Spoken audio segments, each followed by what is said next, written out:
Hello everyone, मैं Kadambari classes से प्रियंका त्यागी। आज का हमारा टॉपिक है ब्लड। ठीक है, तो ब्लड आपको पता ही होगा कि रेड कलर का होता है। ठीक है, जो ब्लड है वो रेड कलर का एक लिक्विड होता है जो हमारी पूरी बॉडी में सर्कुलेट होता रहता है। ठीक है, ये जो रेड कलर है इसका हीमोग्लोबिन के कारण होता है। और क्या कहते हैं, जो ब्लड है, ब्लड के कुछ मेन कंपोनेंट होते हैं जैसे plasma, red blood cell, white blood cells और प्लेटलेट्स। ठीक है, जो हमारा प्लाज्मा होता है ना वो लिक्विड पार्ट होता है ब्लड का। ठीक है, और ये ना कलरलेस होता है। ठीक है, और ये जो बना होता है ये किससे बना होता है? ज़्यादातर वाटर और कुछ सब्सटेंसेस होते हैं इसमें। ठीक है, 90% तो ये वाटर से बना होता है और इसके अलावा इसके अंदर protein, digested food, common salt, waste product और हार्मोन होते हैं।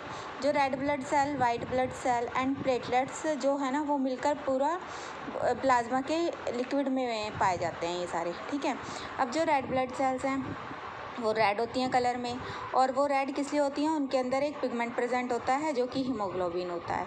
ठीक है, जिसके कारण वो रेड होती हैं। जो आरबीसीज हैं वो ऑक्सीजन कैरी करती हैं लंग्स से और फिर बॉडी की सेल्स तक पहुंचा देती हैं।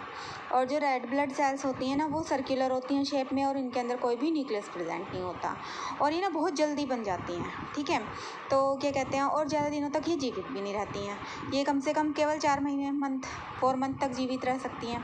और इसी कारण ये होता है कि इनकी जो लाइफ जो शॉर्ट होती है ना, इसी के कारण इनके अंदर न्यूक्लियस नहीं प्रेजेंट होता।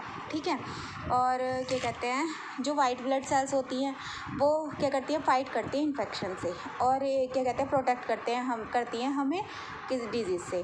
वाइट ब्लड सेल्स जो है वो एंटीबॉडीज़ बनाती हैं जो कि हमारे इम्यून सिस्टम को स्ट्रॉन्ग करती हैं। वाइट ब्लड सेल को सोल्जर्स कहा जाता है बॉडी का, क्योंकि वो हमारे अंदर किसी भी इन्फेक्शन या कोई भी वायरस या जर्म्स को आने पर उनसे फाइट कर देती हैं। ठीक है, ये स्पेरिकल होती हैं शेप में, और जो इनका न्यूक्लियस होता है ना वो डिफरेंट शेप का होता है।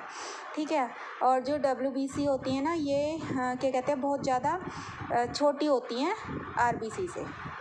अब आता है प्लेटलेट्स। जो प्लेटलेट्स होती हैं ना वो एक स्पेशल सेल्स होती हैं।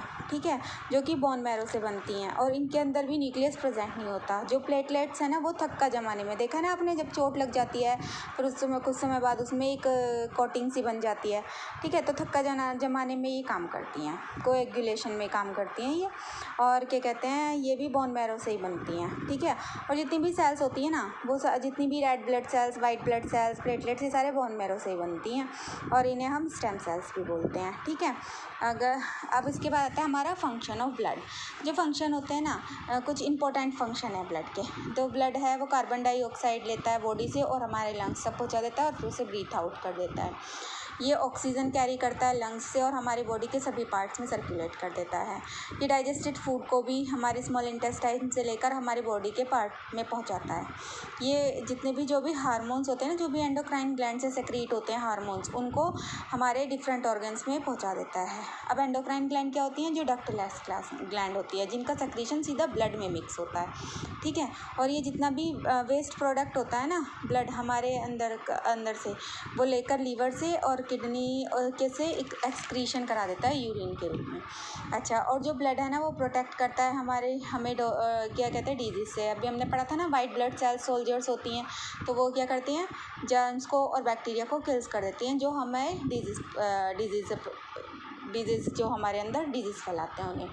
ठीक है, और जो ब्लड है ना वो हमारे बॉडी टेम्परेचर को रेगुलेट करता है।